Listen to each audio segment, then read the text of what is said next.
Dans cette vidéo, nous verrons un algorithme pour trouver l'inverse d'une matrice de façon efficace. Prenons tout d'abord un exemple.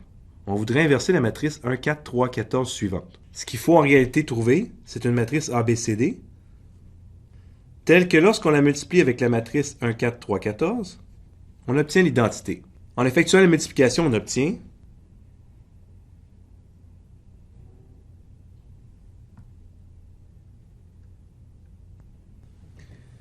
ce qui nous donne 4 équations avec 4 inconnus.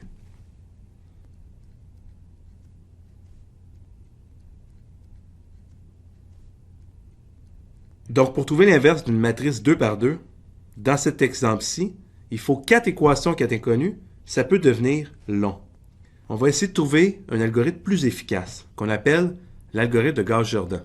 L'idée ici est d'augmenter la matrice dont on veut trouver l'inverse avec la matrice identité et à l'aide d'opérations élémentaires, de trouver la matrice échelonnée réduite, I, et alors la matrice qu'on va trouver à droite va être rien d'autre que la matrice inverse.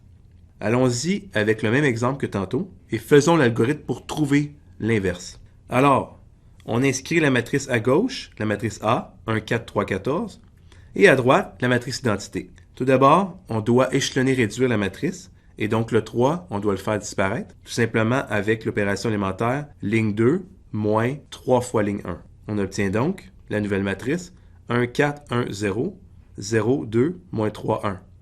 Ce qui est important ici, c'est de bien faire les opérations élémentaires lignes sur toute la ligne. Prochaine étape, on va faire disparaître le 4 qui est à la position 1, 2. On procède tout simplement en faisant ligne 1 moins 2 fois ligne 2. On trouve la matrice 1, 0, 0, 2 à gauche et 7, moins 2, moins 3, 1 à droite.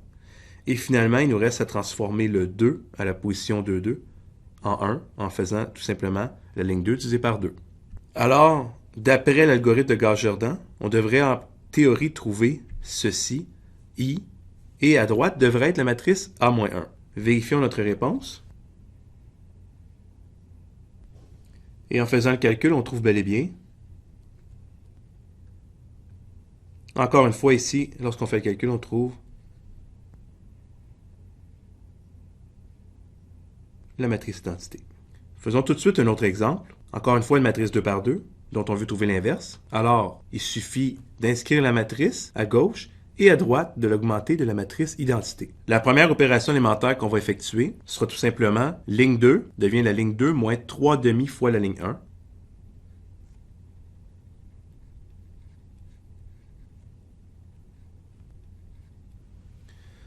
On continue ensuite avec l'élément à la position 1, 2 qu'on doit faire disparaître, tout simplement de la façon suivante.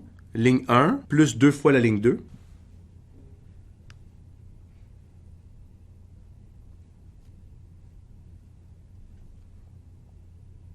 Et maintenant, il nous reste tout simplement à transformer les deux éléments hexagonaux en 1. Donc, la première étape. Et on termine enfin avec la dernière ligne.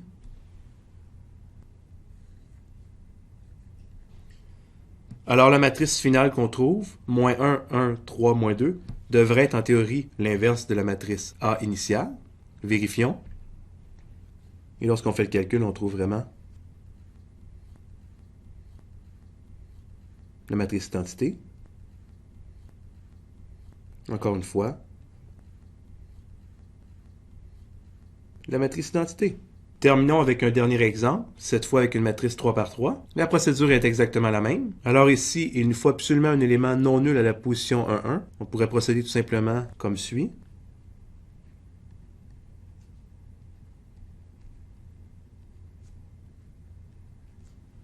Maintenant, il faut faire disparaître l'élément à la position 2, 1, comme suit.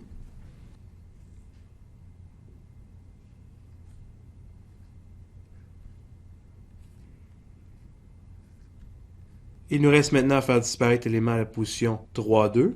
On procède tout simplement comme suit.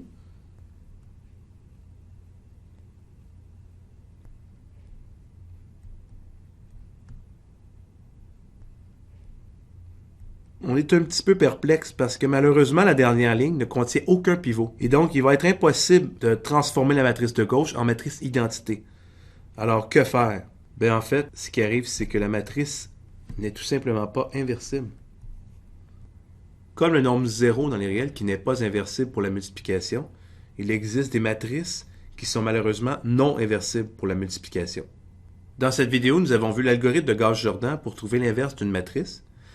À l'aide de 4 exemples, nous avons pu illustrer cet algorithme. Merci pour votre écoute.